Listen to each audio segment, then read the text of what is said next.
Tá, os soviéticos entraram em Berlim. Entraram. Né? E aí, e a situação de Hitler nesses últimos momentos? Né? Porque ele já percebeu que o negócio tinha ido para o brejo.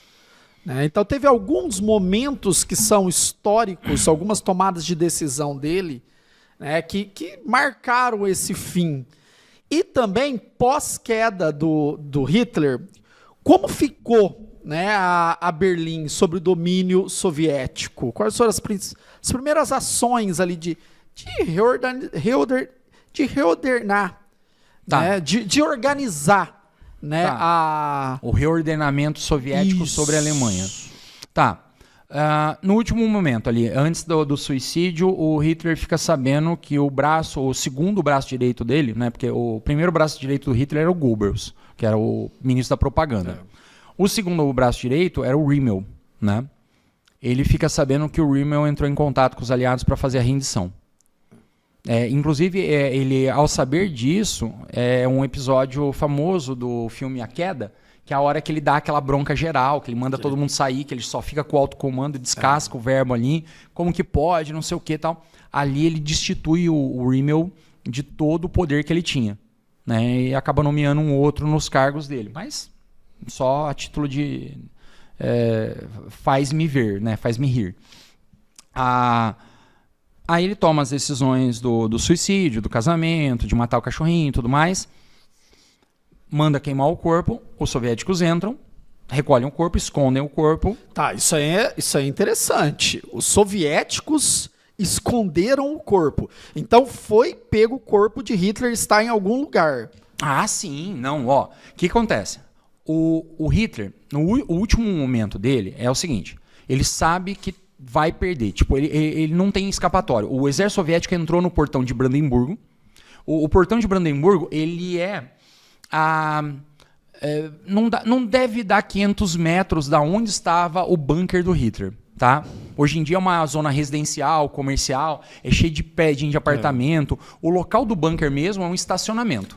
Só tem uma placa lá. Tem uma placa para dizer aqui era o bunker, mas não tem nem o bunker mais. Removeram tudo para não ser um local de culto, para não ser um local de adoração, né? Para a galera não ficar levando florzinha lá pro Hitler, coisas do gênero. Maluco. Né? Ali era onde estava o bunker. O Hitler sabia que não tinha como escapar de Berlim, estava cercada pelos soviéticos. Não é que os soviéticos entraram por um lado e dava para correr para o outro. Os soviéticos fecharam a cidade. E aí eles tomaram praça a praça, quarteirão a quarteirão. E enquanto eles iam tomando, eles iam capturando, prendendo, matando tal, iam capturando oficiais, matando soldado, prendendo quem precisasse prender. Então, estavam procurando o Hitler. Sabiam que o Hitler estava lá em algum lugar. O Hitler sabia que ia ser capturado. Ele ia ser exibido que nem o Mussolini. Os soviéticos iam pendurar ele numa ponta de um canhão de tanque de guerra e arrastar ele o país inteiro.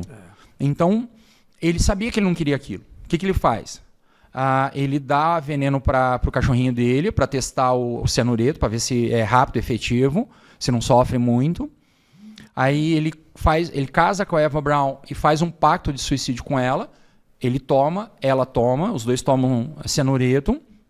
Só que ele, não confiando na efetividade do veneno, ele vai dar um tiro na cabeça e vai pedir para os seus oficiais que estão por perto ali para queimarem o corpo dele. Arrastar o corpo dele para fora e queimar. E outros líderes também tomaram a mesma atitude, né? Dando até para Vários tomaram, distribuíram veneno para todo mundo, alguns deram um tiro na cabeça, alguns deram um tiro na boca tal. Tem gente que não morreu, tem gente que tentou e não conseguiu, e tem gente que nem tentou e não queria se matar e foi preso, foi capturado pelo exército soviético. Uma dessas pessoas é justamente a secretária do Hitler, que acaba escrevendo o livro que vai dar origem ao filme A Queda, né? Aí, eles vão com o corpo, quer dizer, vão com o Hitler no fundo do bunker, lá fora na superfície, ele toma um cianureto e dá um tiro no coco. E ele fala para queimar o corpo dele depois que ele cair. Aí eles jogam gasolina em cima dele e queimam. Só que era pouca gasolina, eles não enrolaram ele em tecido para ele ficar queimando, não jogaram madeira ali para continuar queimando, tudo. Então a gasolina acaba e o corpo não está completamente incinerado. Está lá ainda. Não dá para reconhecer mais, mas deve ter um jeito. Aí um dos soldados pensa, bom, vamos jogar ele aqui nessa cova. Faz uma cova rasa, rápido, coloca os corpos, joga terra em cima. Não era um funeral, era só cobrir o corpo para evitar ser achado. Achando que no meio do tumulto vai desaparecer. E aí realmente teria desaparecido, mas como eles é muito próximo do bunker, quando o exército soviético toma o bunker dos exércitos nazistas, eles fazem uma varredura na área.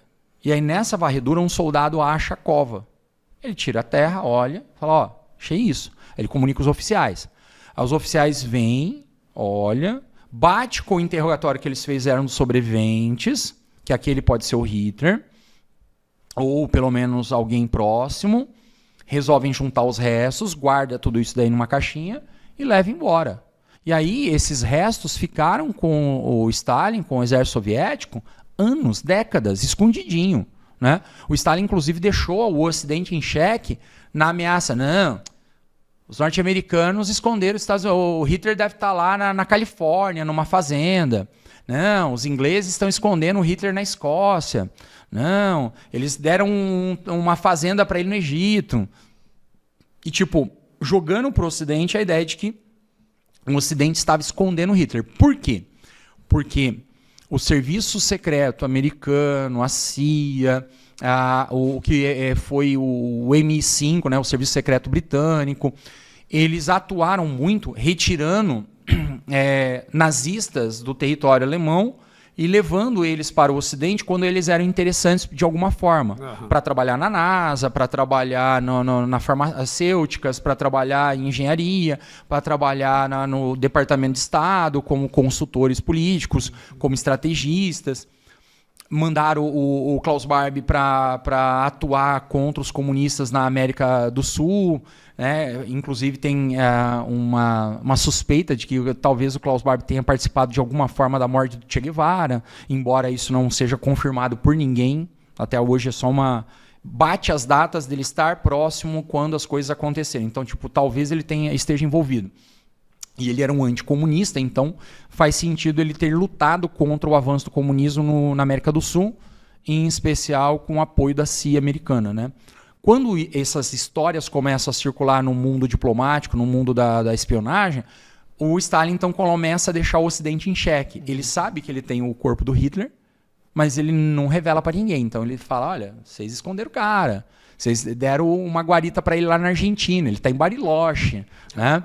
Ele fugiu para o Polo Norte, ele está no Canadá. Então deixa a coisa meio que em suspenso, gerando um certo atrito, uma certa desconfiança. Aquilo, né? A gente já está no início da Guerra Fria. Né? Sim, então. E só com o final da Guerra Fria, né, é que acho que foi Andropov, ou depois até, ele vai liberar os restos mortais do Hitler para ser periciado por peritos franceses.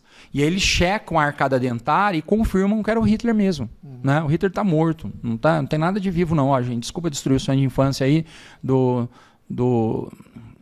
pessoal germânico de Osasco, tá? Mas o Hitler já era, foi de base, tá? Foi de arrasta. Né? Faz tempo. Não foi de arrasta para cima, foi para baixo mesmo. Tá? Mas não tem. É isso. O Hitler. Esse foi o último dia de Hitler. Tá, né? Soviéticos entraram em Berlim. Entraram. Começaram essa organização. Tá, e aí os americanos estão caminhando e vão chegar também em Berlim. Vão chegar. Antes dos americanos chegar, os soviéticos começam a produzir aqueles marketing propaganda. Por exemplo, aquela foto da bandeira soviética em cima do parlamento, aquilo lá foi uma produção. Tá? Não aconteceu. Aconteceu. O soldado estava lá, a bandeira estava lá, o ângulo era aquele, o fotógrafo tirou aquela foto. Mas aquilo foi uma produção, foi uma peça de marketing propaganda soviético. Né? Não é que estava acontecendo enquanto as coisas aconteciam e o fotojornalista pegou assim, nossa, peguei vocês de surpresa. Não, aquilo foi um marketing propaganda. Quando os norte-americanos, ingleses e franceses chegam, né, os soviéticos já têm o controle da cidade. E aí eles sentam para negociar os termos de partilha. Os soviéticos estão falando assim, olha, não precisamos de vocês aqui, tá? Vocês chegaram atrasados, a gente já tomou a cidade, pode voltar para o lado de vocês, que é lá do lado de lá. Porque eles não tinham... Aquilo que chega em Berlim, dos aliados, é uma tropa avançada. É uma tropa que se destacou do resto e foi indo até chegar em Berlim. O exército maciço dos aliados está lá do outro lado. Tem várias histórias, né, que mostram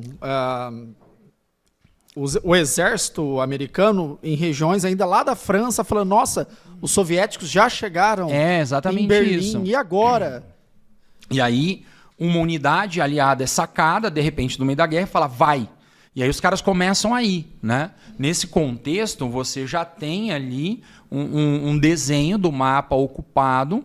O ocidente alemão está ocupado pelos aliados na rendição maciça da Wehrmacht, né, para os aliados, enquanto o leste, né, o oriente, foi tomado pela União Soviética nesse avanço, nessa marcha desenfreada.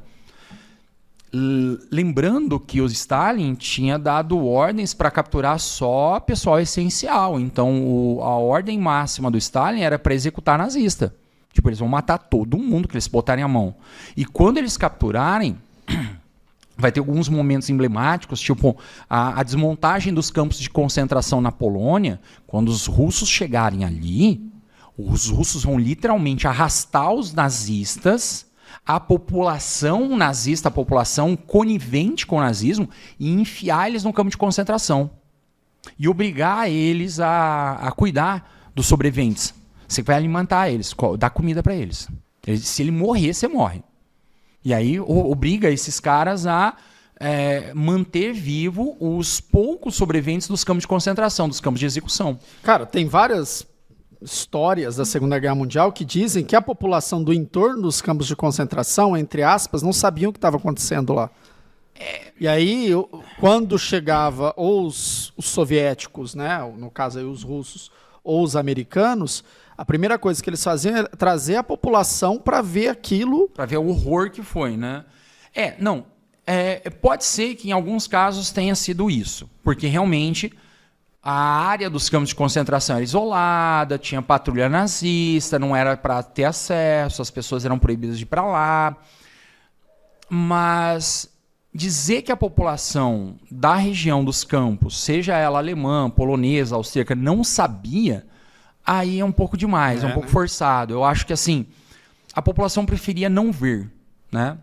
Você sabe que tem um campo ali de prisioneiros, eles são levados, chegam muitos e muitos caminhões, muitos e muitos trens, não sai ninguém, continua chegando gente, e tipo, para onde essas pessoas estão indo? Tá sumindo, tá evaporando, né?